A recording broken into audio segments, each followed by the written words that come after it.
Welcome back after a short break. एक छोटे से ब्रेक के बाद आप सबके सामने हाजिर हैं। यहाँ पर हमारे पास बड़े खूबसूरत से गेस्ट हैं, बड़े अच्छे से एक्सपर्ट गेस्ट हैं। तो शाह साहब ने आपको एक इंट्रोडक्शन तो दिया था, लेकिन मैंने सोचा कि थोड़ा सा ब्रीफली इंट्रोडक्शन भी मैं इन लोगों का कराऊं। जी जी बिल्कुल। तो हमारे साथ यहाँ मेरे लेफ़्ट में मौजूद हैं ZH खुर्रम, जो कि Pakistan print and electronic media foundation के प्रेसिडेंट हैं। अस्सलाम वालेकुम खुर्रम भाई, कैसे हैं आप? ठीक है। उन्हीं के साथ यहाँ मौजूद हैं सैयद फुरकान अजीम, जो कि CEO हैं कोर कनेक्ट के, डिजिटल मार्केटिंग फ्रीलांसिंग में एक्सपर्ट हैं। अस्सलाम वालेकुम फुरकान, कैसे हैं आप? और हमारे राइट पे यहाँ मौजूद हैं सादिया इमरान, जो कि एक इवेंट प्लानर हैं, एक्टिव इनोवेशन इनकी कंपनी है। और हमारे साथ अक्सर आपने प्रोग्राम्स में इनको देखा है। अस्सलाम वालेकुम सादिया। और उन्हीं के साथ एक एक्सपर्ट शेफ़ हमारे साथ मौजूद हैं शिज़ा जमाल। अस्सलाम वालेकुम शिज़ा। ये हमारे बड़े खूबसूरत से गेस्ट हैं और हमें इस प्रोग्राम के लिए जो खुसूसी ताउन हासिल है उसमें मॉश वॉशिंग पाउडर और ऑनेस्ट फूड प्रोडक्ट्स और इसी के साथ साथ SK एस्थेटिक का भी खुसूसी ताउन हासिल है। तो मैं इन सब स्पॉन्सर्स का भी शुक्रिया अदा करूँगी और साथ साथ अल्लाह वाला बिरयानी का भी मैं खासकर शुक्रिया अदा करूँगी, क्योंकि उनकी बिरयानी से यहाँ पर अफ्तार होता है। तो बहुत बहुत शुक्रिया आप सब लोगों का। और अब हम चलते हैं अपने गेस्ट की तरफ। हाँ बिल्कुल, पहले हम करते हैं बिल्कुल बारीक ताला तरफ। और हमारे साथ हैं मोहम्मद ज़ुबैर इसाक, जो कि माशाल्लाह सना ख्वां हैं, नात ख्वां हैं और बहुत प्यारी आवाज़ है इनकी माशाल्लाह से। तो हम दरख्वास्त करेंगे हम बारीक ताला। बहुत ही अच्छा और पुराना नातिया कलाम तो नहीं, लेकिन एक ज़ाहिर जाता है खाना काबा में तो उसकी हमसे रिलेटेड कुछ अशार इसमें हैं, तो वो मैं पेश करने की सादत शरफ हासिल कर रहा हूँ। काबे पे पड़ी जब पहली नजर, काबे पे पड़ी जब पहली नजर, क्या चीज़ है दुनिया भूल गया, यूं होशो खैरत मफलूज हुए, दिल ज़ौक़े तमाशा भूल गया, काबे पे पड़ी जब पहली नजर, एहसास के पर्दे लहराए, ईमान की हरारत तेज हुई, एहसास के पर्दे लहराए, ईमान की हरारत तेज हुई, सजदों की तड़प अल्लाह अल्लाह, सजदों की तड़प अल्लाह अल्लाह, सर अपना सौदा भूल गया, काबे पे पड़ी जब पहली नजर, पहुँचा जो हरम की चौखट पर, एक अब्रे करम ने घेर लिया, मैं पहुँचा जो हरम की चौखट पर, एक अब्रे करम ने घेर लिया, बाकी ना रहा फिर होश मुझे, क्या मांगा और क्या भूल गया, जिस वक्त दुआ को हाथ उठे, याद आना सका जो सोचा था, जिस वक्त दुआ को हाथ उठे, याद आना न सका जो सोचा था, इज़हारे अक़ीदत की धुन में, इज़हारे तमन्ना भूल गया, इज़हारे अक़ीदत की धुन में, इज़हारे तमन्ना भूल गया, काबे पे पड़ी जब पहली नज़र। अल्लाह, बहुत ही खूबसूरत कलाम था जो ज़ुबैर भाई ने पेश किया। और इस तरह के कलाम जो होते हैं ना, वो दिल को छूते हैं और हमें एक अजीब सा सहर तारी कर देते हैं। और रमज़ान की ट्रांसमिशंस में ख़ासकर ये कलाम जो है लुत्फ़ दोबाला कर देते हैं और हुस्न बर्पा कर देते हैं ट्रांसमिशन का। और अब हम हमारे यहाँ जो मेहमान मौजूद हैं तो मैं चाहूँगी हम उनकी तरफ चलें। तो सबसे पहले मैं खुर्रम भाई की तरफ आऊँगी। खुर्रम भाई, सबसे पहले तो बताएं कि रमज़ान की रूटीन तो बड़ी टफ़ हो जाती है, तो ये बताएं कि कैसा चल रहा है सिस्टम आपका? भाई देखें, आपको पता है कि सहाफ़ियों की ज़िंदगी जो है वो हमारे लिए तो मशहूर मुहावरा है, मौत और ब्रेकिंग न्यूज़ का कोई टाइम मुकर्रर नहीं है। बिल्कुल। तो ज़िंदगी हमेशा हम लोगों की टफ़ होती है। फैमिली हमेशा बुरा भला कहती है कि आप लोगों के पास हमारे लिए तो टाइम नहीं है, आप लोग तो खुदा बने हुए हैं। ऐसा नहीं होता है, काम की नौइयत ऐसी होती है। और आप जिस पोजीशन पे होते हैं, जिस हद तक बेहतर हो सकता है अपने काम को डिलीवर करते हैं। जितनी बड़ी जिम्मेदारी और जितनी बड़ी जिम्मेदारी होती है उसकी मसरूफियात भी वैसे ही रहती है। 24 घंटे हमें एक्टिव रहना पड़ता है। हमारे किसी सहाफ़ी के साथ खुदा न खास्ता किसी का एक्सीडेंट हो जाता है तो 2 बजे मुझे कॉल आती है और पता चलता है कि वो जनाब टांग तोड़ के जो है वो ट्रॉमा सेंटर में पहुंचे हुए हैं। तो फिर ट्रॉमा सेंटर के चीफ को फ़ोन करना पड़ता है कि जनाब हमारा एक सहाफ़ी आया हुआ है, एक कैमरामैन आया हुआ है, उसका ख्याल करें। कोई शायर आया हुआ होता है, कोई फ़नकार आया हुआ होता है। आप जानते हैं कि फ़नून लतीफ़ा से रिलेटेड जो लोग हैं वो हमारे दोस्त हैं, तो हम उनका ख़ास ख्याल रखते हैं। रखना भी चाहिए। देखिए, ये बात ज़िंदगी में मैसेज ज़रूरी है कि आप इस दुनिया में आए हैं तो कोई मकसद हयात है। ये मकसद हयात क्या है? ये मकसद हयात ये है कि आपकी ज़ात से आपके भाई बहन, आपके दोस्त अहबाब, आपके रिश्तेदार, आपके मोहल्ले वाले, आपका माशरा आपसे फैज़याब हो। मैं अगर किसी पोजीशन पे बैठा हुआ हूँ, अगर उससे मेरी कुलीग को फ़ायदा ना हो, मेरे जूनियर्स को फ़ायदा ना हो, मेरे दोस्तों को फ़ायदा ना हो, मेरे भाई बहनों को फ़ायदा ना हो, मेरे पड़ोसियों को फ़ायदा ना हो, ये बहुत ज़रूरी है।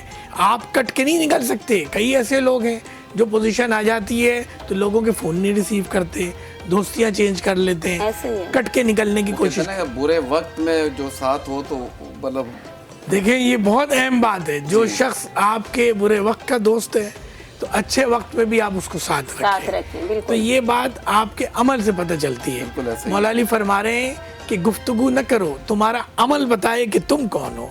जबान खुल गई तो बात खत्म।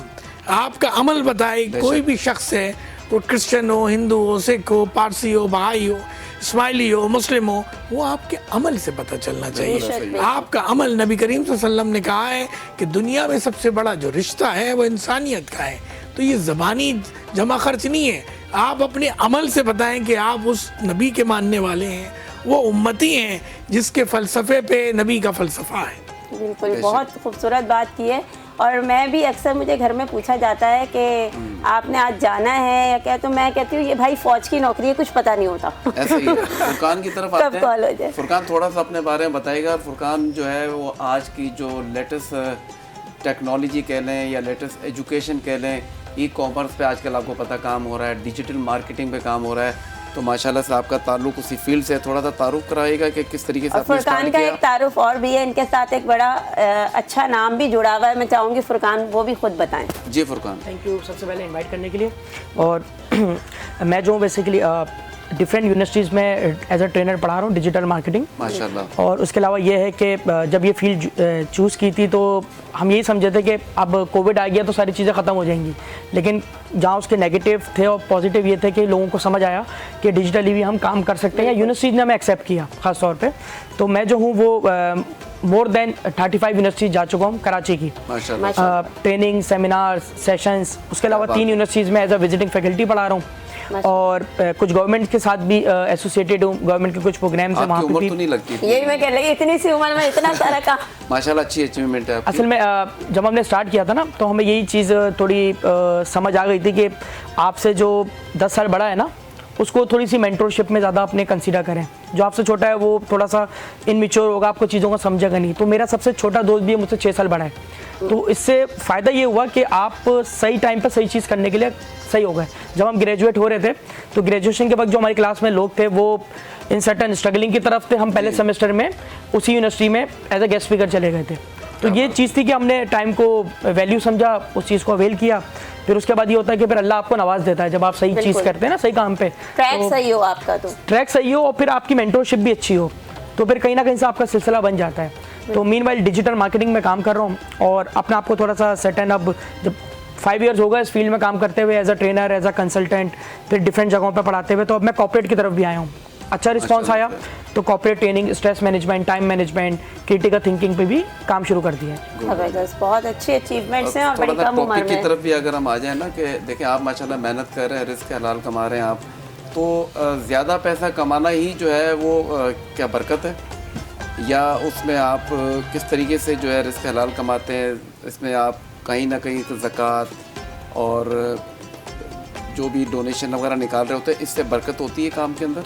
मैं ये समझता हूँ कि आपको अगर ट्रेडिंग करने का शौक है तो आप अल्लाह की ज़ात से ट्रेडिंग करें, क्योंकि वो ग्राफ कभी नीचे नहीं जाता। जबरदस्त, बहुत खूबसूरत बात। तो समहाउ हम कहीं किसी और जगह पे महफिल में कहीं बैठे होते हैं तो हम ये समझते हैं कि यार समहाउ लोग मायूस हो जाते हैं। तो मैं उनको ये कहता हूँ कि यार आपकी ताल्लुक ज़ात से जो किसी का उधार नहीं रखता ना, आपको रिवॉर्ड मिल जाता है।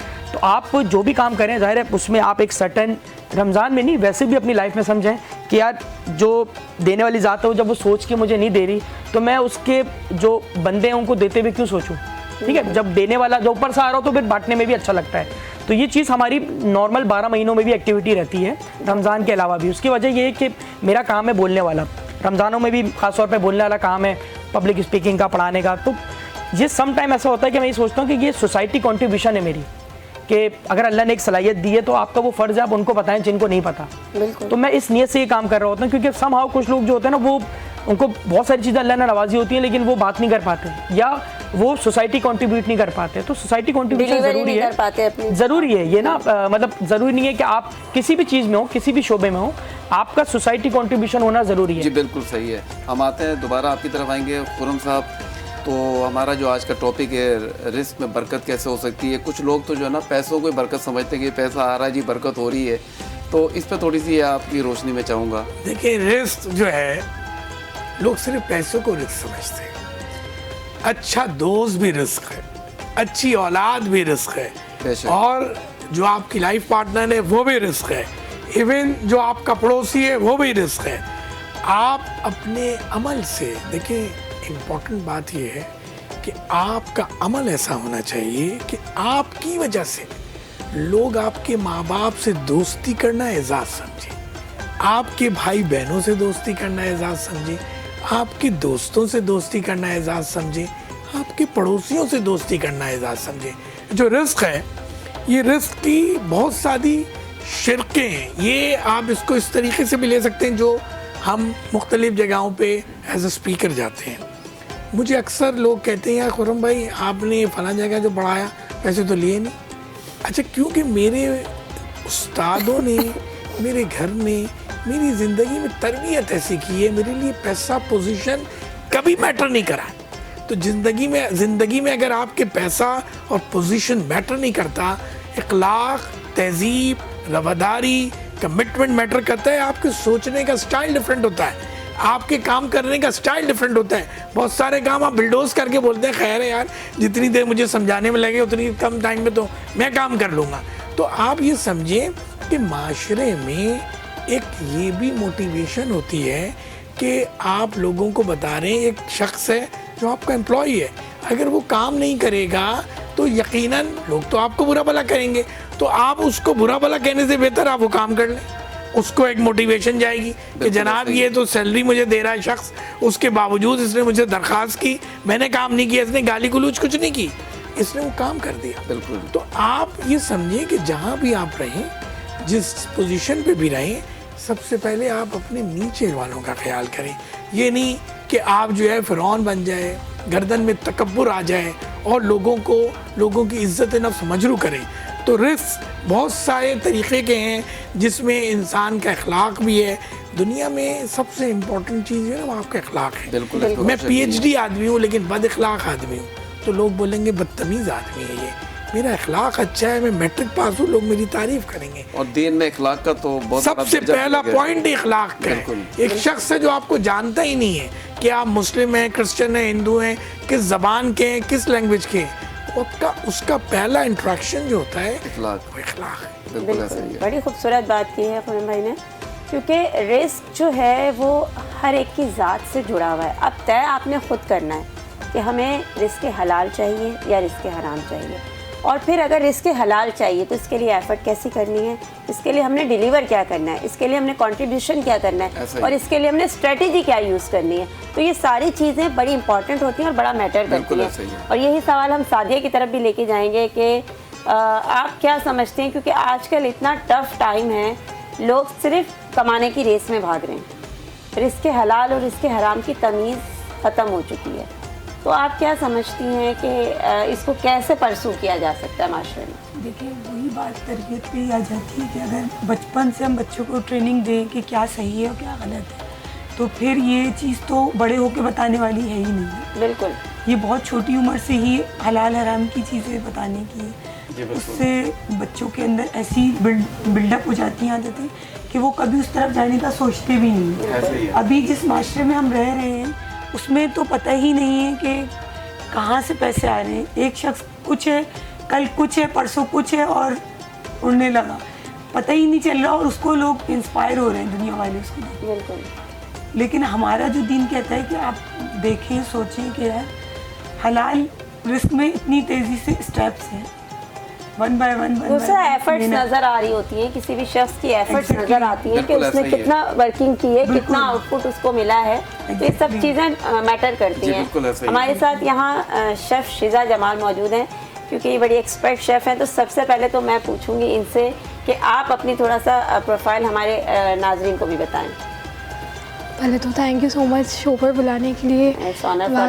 बाकी मैंने अपना 2022 में अपनी जर्नी स्टार्ट की थी। मैंने गौतम कॉलेज से अपना 2 साल का कोर्स किया था। दैन वहाँ से मैंने एक तारिक रोड पे रेस्टोरेंट है, इंटर्नशिप के लिए अप्लाई किया था। वहाँ पर मेरी इंटर्नशिप हुई, 1 साल मैंने वहाँ इंटर्नशिप की।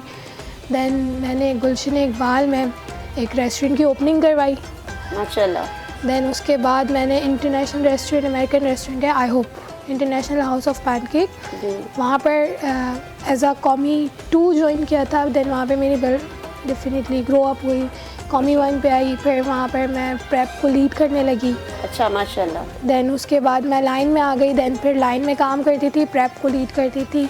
एंड उसके अलावा बिसाइड दैट मैंने डिफरेंट कॉम्पिटिशन में भी पार्टिसिपेट किया था। 2023 में मैं पाकिस्तान इंटरनेशनल कुलिनरी चैम्पियनशिप में गई थी, वहाँ पर मैंने गोल्ड मेडल विन किया था। देन 2023 में ही मैंने कराची में कंपटीशन हुआ था फूड चैम्प के नाम से, वहाँ पर पार्टिसिपेट किया था, वहाँ पे मेरा ब्रोंज मेडल विन किया था। देन उसके बाद मैंने 2024 में मैंने फूड चैम्प में अगैन अप्लाई किया, मैंने रजिस्टर करवाया खुद को, वहाँ मैं सिल्वर मेडल जीती। माशाल्लाह। सॉरी 2025 में। देन 2026 में अभी रिसेंट ही फ़ैब के महीने में मैं लाहौर से आई हूँ। International again Pakistan culinary championship हुई थी, इंटरनेशनली होती है, वहाँ पर सारे आपके इंटरनेशनल जजेस वगैरह होते हैं।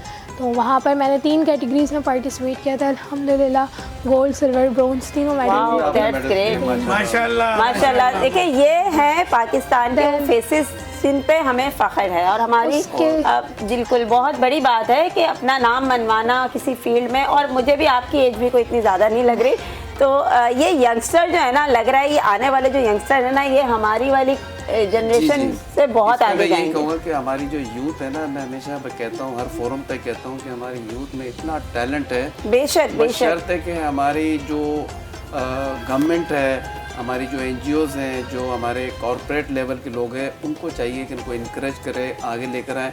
हमारे शो में देख लेना कि इस तरफ हमारे लेफ्ट में देखें तो फुरकान बैठे हैं, इनकी भी कोई इतनी एज नहीं है। शीज़ा को देख लें। इस तरीके से हमारे शो में रोज़ लोग जो यंगस्टर आ रहे हैं, जब उनके हम टैलेंट की बात करें, चाहे टैलेंट के साथ ना उनमें आप ये देखें कि एक पैशन है उनके अंदर काम करने का। बिल्कुल, ये पैशन ही इनको आगे बढ़ा रहा है। जो है ना, यही इंसान को आगे लेके जाता है। तो मैं हमेशा अपने यूथ को ये कहूँगा कि आप कोशिश करें, मेहनत करें, जिस सब्जेक्ट में भी आपका इंटरेस्ट हो उसमें आप जब कोशिश करेंगे तो रिजल्ट आपको ज़रूर मिलेगा कहीं ना कहीं, क्योंकि अल्लाह ताला जो है ना आपकी मेहनत का सिला ज़रूर आप लोगों को देता है। जी शीज़ा। नहीं, उसके अलावा मैंने 2025 के अक्टूबर में ऑडिशंस दिए थे कलनरी मेंबर के लिए, इंटरनेशनल कलनरी मेंबर के लिए, एंड मैं सिलेक्ट हो गई। माशाल्लाह, that's great. I have been selected and now I am the member of national culinary team. Pakistan को रिप्रेजेंट करते हैं। क्या बात है आपकी। तो सबसे पहले तो भाई यहाँ पे मैं शीज़ा से एक कमिटमेंट कर लूँ कि आप ये बताएं अपने हाथ का खाना कब खिला रही हैं? बहुत इंशाल्लाह। क्योंकि मैं यहाँ पर शेफ़ आए थे कुछ दिन पहले, 1-2 दिन पहले, तो मैंने उनसे भी ये कहा था, क्योंकि अब देखें दुनिया मान रही है, पर मुझे भी तो बताएं। जी बिल्कुल ऐसा ही है, हमें कब पता चलेगा कि कैसा इंशाल्लाह बहुत जल्द। और आपकी सिग्नेचर रेसिपीज़ भी होंगी फिर कुछ? जी जी। तो वो मतलब आइडियाज़ कैसे क्लिक करते हैं? आइडियाज़ माशाल्लाह मेंटोर्स अच्छे मिल जाए ना आपको, तो आपका मैं कहती हूँ आपका फ्यूचर सेट हो जाता है। खाना पकाने में मैंने नॉर्मली देखा है, मैं अगर अपनी भी बात करूँ, तो जब आप दिल से काम कर रहे होते हो ना, तो आपको खुद ही सोचता है कि यार ये एक्सपेरिमेंट करती हूँ, ये करती हूँ, ये करती हूँ, और वो होपफुली सक्सेसफुल हो जाता है। तो एक दिमाग से काम होता है और एक दूसरा होता है सुकून में हो। जब आप अकेले होते हो ना, तो आपके दिमाग में आइडियाज बहुत अलग अलग से आते हैं। दूसरा, आपको उसकी नो-हाउ होनी चाहिए, उसमें आपको एक्चुअली थोड़ी ग्रिप होनी चाहिए कि मैं इस चीज़ को इसके साथ अगर मिलाऊंगी तो उसका रिजल्ट क्या निकल सकता है। तो ये भी एक बहुत ज़रूरी फैक्टर है। दो चीज़ें होती हैं हमेशा, कि एक होती है एबिलिटी और एक होती है अपॉर्चुनिटी। जी, कुछ लोगों में एबिलिटी होती है, उनको अपॉर्चुनिटी नहीं मिलती। जहाँ अपॉर्चुनिटी होती है, कुछ वहाँ पर एबिलिटी लोगों में नहीं होती है। तो ये अगर बिल्कुल मेरिट पे चीज़ें हो जाएं, तो फिर क्या बात है कि कोई कंपनी ये एक बड़ा पॉजिटिव काम है। जी बिल्कुल। हमारे मुल्क का 65% यूथ पर है, तो ये जो नौजवानों को आप प्रमोट कर रहे हैं अब डिफरेंट फील्ड में, तो एक तरह का ये एक मोटिवेशन है। और जिस तरह चीज़ा ने बात की कि अगर असातिज़ा और मेंटोर अच्छे हों और आपके अंदर काम करने की सलाहियत है, तो फिर गाड़ी खुद भागती है। आपने पटरी पे खड़ा करके उसको बोलना है, बच्चे हम खड़े हैं पीछे, चलो भागो। बिल्कुल। सिर्फ असातिज़ा ही नहीं, इसमें घर वालों का भी बहुत बड़ा सपोर्ट है। घर वालों की सपोर्ट होती है तो इंसान आगे बढ़ता है, वरना तो वो फिर डर के पीछे ही बैठता है। अल्हम्दुलिल्लाह घर वाले बहुत सपोर्ट है। मैं तो कहूँगा कि पेरेंट्स को जो है ना, हमेशा अपने बच्चों को इनकरेज करना चाहिए, उनको कॉन्फिडेंस देना चाहिए। होता ही है कि बाद वक्त ना बच्चों पे ट्रस्ट नहीं किया जाता। जी बिल्कुल। अगर उन पे ट्रस्ट किया जाए तो फिर वो आपको आउटपुट यकीनन देते हैं आपको। बिल्कुल ऐसा ही तो है। आप माशाल्लाह यकीनन ऑनेस्ट के प्रोडक्ट भी आप यूज़ कर रही होंगी। जी जी। तो थोड़ा सा हम इसका भी फीडबैक दें ताकि नाज़रीन को पता चले ऑनेस्ट के प्रोडक्ट्स कैसे हैं। ऑनेस्ट के प्रोडक्ट्स बहुत अच्छे हैं, खासतौर पर इनके सॉसेस चाइनीज़ में 4 चांद लगा देते हैं। बिल्कुल ऐसा ही है माशाल्लाह। क्योंकि वाकई इसमें कोई दूसरी राय नहीं है। ऑनेस्ट के प्रोडक्ट्स जो हैं वो बहुत कॉम्प्लीमेंट करते हैं डिश को, क्योंकि ऐसे तो बहुत सारी चीज़ें अवेलेबल हैं मार्केट में, बट होता क्या है कि जो प्रोसेस होता है मेकिंग का प्रोसेस, अगर वो तरीके से किया जाए और ओरिजिनल और सारी चीज़ें सही हों, तो फिर उसका रिज़ल्ट अच्छा निकलता है, फ्लेवर अच्छा आता है। इनकेस अगर उसमें कुछ मिक्सिंग और सारी चीज़ें हो तो फिर उसके टेस्ट वो इस तरह इन्हेंस नहीं होते। तो ये भी एक बड़ा इम्पॉर्टेंट फैक्टर है। तो इसलिए प्रोडक्ट्स को जब भी चूज़ करें तो ये सब चीज़ें ज़रूर देखें, क्योंकि आपको वही मसाले किसी और के मिलेंगे तो उसमें इतना फ्लेवर इन्हेंस नहीं होगा। वही आप देखें कुछ कंपनीज ऐसी हैं जो बहुत इन्हेंस कर देती हैं टेस्ट को। तो हम यहाँ पर दोबारा फुरकान की तरफ आएंगे और मैं ये भी पूछना चाहूँगी, फुरकान आपका ताल्लुक़ एक हमारे बड़े सीनियर आर्टिस्ट से भी है, तो मैं चाहूँगी कि वो भी थोड़ा सा आप हमें लोगों को बताएं, क्योंकि बहुत सारे लोग जानते हैं लेकिन बहुत सारे लोग नहीं भी जानते। असल में आज की जो जनरेशन है वो तो शायद ना जानती हो, 90s 80s के लोग जानते थे। तो उनका नाम था अतर शाह खान जेदी, बिल्कुल। तो वो मेरे नाना थे बेसिकली। तो हमने जब कोविड के बाद चीज़ों को और स्टडी करी, जब मैं बड़े आर्टिस्ट से मिला, मुनव्वर सईद से मिला, कासिम जिलानी साहब से मिला, बड़े एक्टर्स से मिला, तो उन्होंने बड़ा अप्रिशिएट किया यार वो हमारे वक्त के प्राइम थे और आप अच्छी बात है उनकी लेगेसी कंटिन्यू कर रहे हैं। तो यही चीज़ें हमने मोटिवेट किया, क्योंकि मोटिवेशन ना आपके सराउंडिंग में ही होती है। ऐसा ही है। जैसे कि मेरे जो परदादा थे उनकी बड़ी मशहूर नात है फासलों को तकल्लुफ़, प्रोफेसर इकबाल अजीम, तो वो मेरे दादा हैं। तो इसी तरह काफ़ी हमारे जो बैकग्राउंड है वो इसी तरह का ही है कि जिनकी बड़ी एक कंट्रीब्यूशन है सोसाइटी में। और कारी वजीर जफ़र साहब जी ने उनको बड़ा अच्छा एक नात को पढ़ा है, फासलों को तकल्लुफ़ को। फिर उनकी एक और नात है मदीने का सफ़र है और मैं नमदीदा नमदीदा। तो इस तरह से मतलब यही हमारी मोटिवेशन थी। तो प्रोफेसर भी थे और वो शायर भी थे, अच्छा लिखते भी थे। तो हमने यही चीज़ों को अडॉप्ट किया और हमने कहा यार व्हाई नॉट, एक होती ना आप किसी की लेगेसी कंटिन्यू करते हो, तो ये भी बहुत बड़ी बात है कि आप लेगेसी कंटिन्यू करें, ये हर एक के बस की बात नहीं है। अक्सर लोगों के घरों में जो है ना वो लोग उसको फॉलो नहीं करते, क्योंकि घर की मुर्गी दाल बराबर ऐसी है। बताऊं ये जिनका जिक्र कर रहे हैं अतर शाह खान जेदी साहब से हमारे बहुत ही बेहतरीन ताल्लुकात रेडियो पाकिस्तान से थे, क्योंकि मेरे उस्ताद थे यावर मेहदी साहब, हम उनके पौधे हैं। और इस वक्त मीडिया में बहुत बड़े बड़े नाम हैदर इमाम रिजवी, काजिम पाशा, ताजदार आदिल, कुछ शुजात, मोइन अख्तर, ये सब यावर भाई की शादी, अली रिजवी, हैदर इमाम रिजवी साहब। ये रेडियो पाकिस्तान में इनके साथ मुलाकात होती थी। और आखिरी वक्त में भी मैं आपको बताऊं कि अतर शाह खान जेदी साहब के पास हम गए और एक लाहौर के एक बहुत बड़े मिजाज के शायर हैं, उनको हम साथ लेके गए। तो उन्हें मज़ा आया कि यार तुमने आज हमारे एक ऐसे मिजाज के शायर से मुलाकात करी, असद जाफरी उनका नाम है, जिनसे 20 साल पहले अतर शाह खान जेदी साहब की मुलाकात। अच्छा, हम ये वाकया आपसे बड़ा डिटेल से सुनेंगे, लेकिन यहाँ एक वक्त नहीं, ब्रेक से पहले हम एक नात सुनेंगे। हाँ, ब्रेक का, और ब्रेक पे जाने से पहले हम नात से ब्रेक पे जाएंगे। जी जुबैर साहब। इकबाल अज़ीम रहमतुल्लाह अलैह का तो आपको पता होगा, या मैं जो नाज़रीन जिन्हें नहीं पता उन्हें बताता चलूँ कि प्रोफेसर इकबाल अज़ीम साहब अपनी ज़ाहिरी बसारत से महरूम थे, लेकिन उन्हें ऐसी नातें लिखी जो कि माशाअल्लाह बारगाह रिसालत में ना कि सिर्फ मकबूल हैं बल्कि शौरा आफाक अल्लाह पाक ने उनको मकबूलियत अता फरमाई। तो उन्हीं नातों में से एक नात प्रोफेसर इकबाल अज़ीम साहब की मैं पेश कर देता हूँ। जहाँ रोज़ाए पाके खैरुल वरा है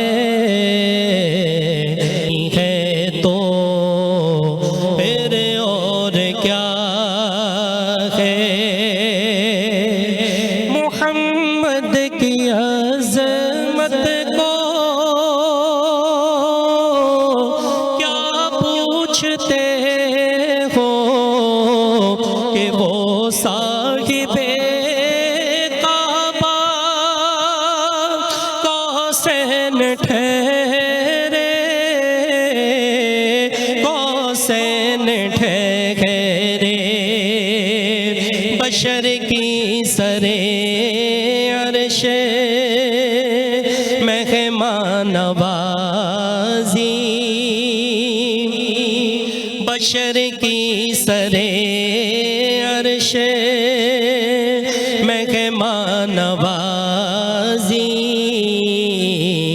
ये अज़मत नहीं है तो फिर और क्या है, जो आसी को कमली में अपनी छुपा ले, जो दुश्मन को भी ज़ख्म खाकर दुआ दे, खाकर दुआ दे, इसे और क्या नाम देगा ज़माना, इसे और क्या नाम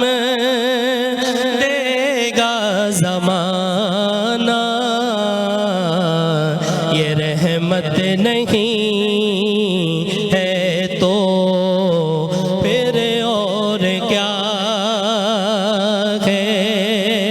मक्ता तुम इकबाल ये नात कह तो रहे हो, तुम इकबाल ये नात कह तो रहे हो, मगर ये भी सोचा कि क्या कर रहे हो, क्या कर रहे हो। कहाँ तुम कहाँ मदहे ममदूह यज़दा, कहाँ तुम कहाँ मदहे ममदूह यज़दा।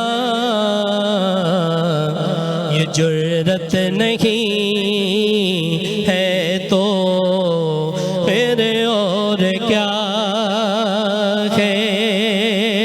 कहाँ मैं कहाँ ये मदीने की गलियाँ,